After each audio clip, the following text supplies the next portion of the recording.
So good day nga sa inyo mga sir. So ito nga may nag-request nga sa atin na viewer natin. Sabi niya, "Idol, try mo naman mag 1-2 RPM kahit sa clutch spring lang para makakuha kami ng idea. Tapos kahit 1K RPM lang din sa center spring. Salamat idol." So bali yung dati kasi nating setup ay naka 1K RPM po tayo. Both spring po yun, no, sa center tsaka sa may clutch spring. So ito requested ni viewer natin mag 1-2 daw tayo. So try natin magtaas pa ng 200 RPM, no. So bali yung stock kasi ay 800 RPM po yan. So 800 sa clutch tsaka sa center. At kung bago pa lang kayo sa aking channel mga sir, ulitin ko lang po yung setup ko, no. So sa mga previous vlog natin, lagi po natin ipinapakita yung mga piyesang kinakabit natin dito sa Honda Click B3 natin. So bali naka stock tire lang po tayo dito, tapos yung mags na gamit natin ay RB5 na ultra lightweight mags. Tapos nakapito lang siya na RCB. The rest all stock na po lahat. Tapos nakatabas yung upuan, naka magic lowered po yung front shock, at yung shock natin sa likod ay OKM Racing. So nag lowered lang din tayo ng konti dito sa likod. Tapos naka fully set po tayo ng sun, and then naka 11 by 13 grams po tayo na bola. Bali combination po yan para merong arangkada tsaka dulo. At dito nga mga sir, ipapakita ko nga sa inyo yung mga pyesa natin dito sa panggilid para maniwala po kayo, no. So after po nating makabit yung mga spring dito ay susubukan po natin i-compare ito sa all stock na Click version 3 para makita po natin yung difference ng nakapanggilid sa all stock. At yung rider po pala na sasakay dito ay yung timbang niya nga po pala ay nasa 60 kg. So maganda po itong setup na to sa 60 to 70 kg. So kapag mababa, magse-setup po ulit kayo dyan, magtitimpla kayo. Kung susobra naman na sa 70 kg, so magtotono ulit po tayo sa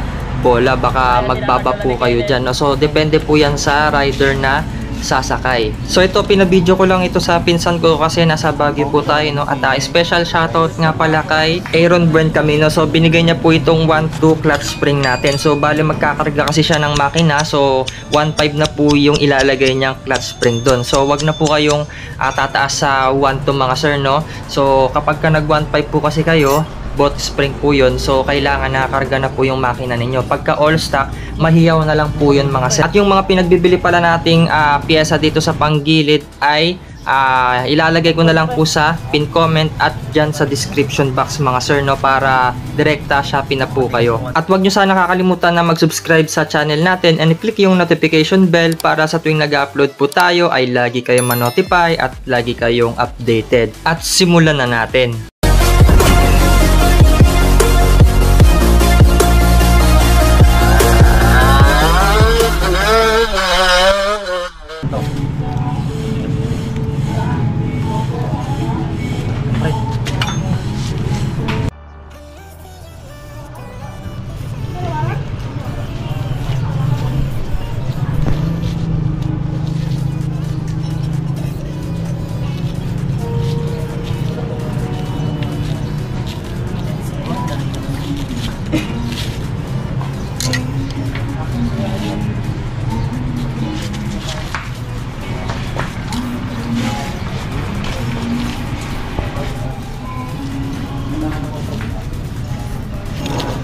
Hey! Weird break. Bakar-bakar na to.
naman natin sa inyo dyan.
Acid.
Minutes later. So after nga yan mga sir, ito na nga po yung makakalaban natin, yung dati yung Honda Click B3 na gray, tapos ito yung sa atin yung kulay pula. So bali all stock yung kulay gray mga sir, no?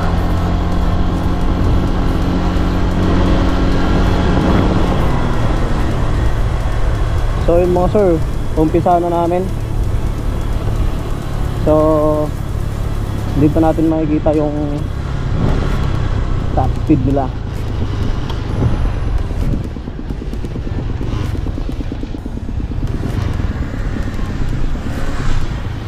Ha?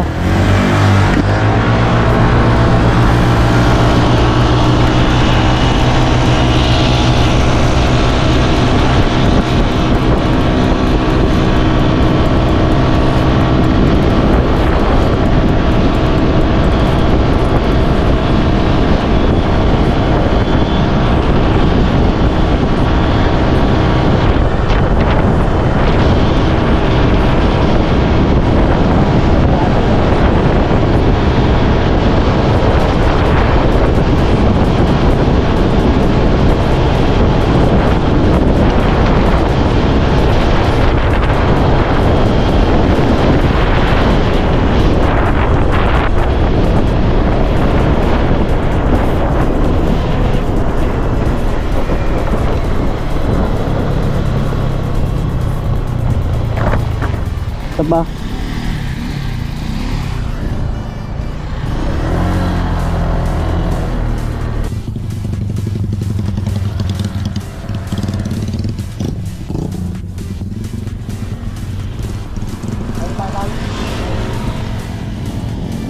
Sige, palit naman tayo.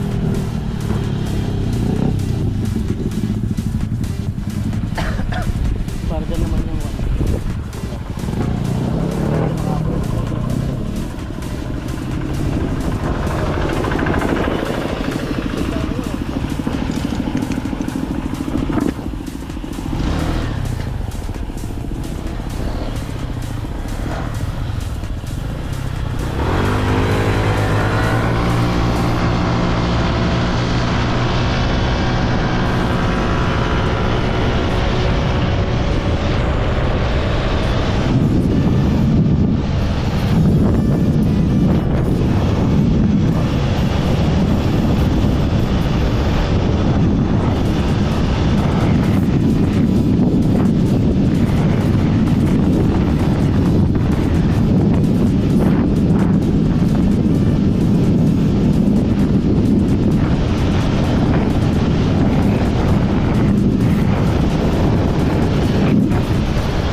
So dito mga sir, napakalakas ng setup natin dito, no? Napakalakas niya sa lahat ng stage, mapa, arangkada, gitna at dulo. So 5 pagitan po yung poste kapag ka sa all stock na Click B3. So shoutout kay Ram Moto, kay Mark Yanguas na naka-friendly gauge natin, no? So shoutout din kay Jan Yani Vlog para sa pag-request ng content na to.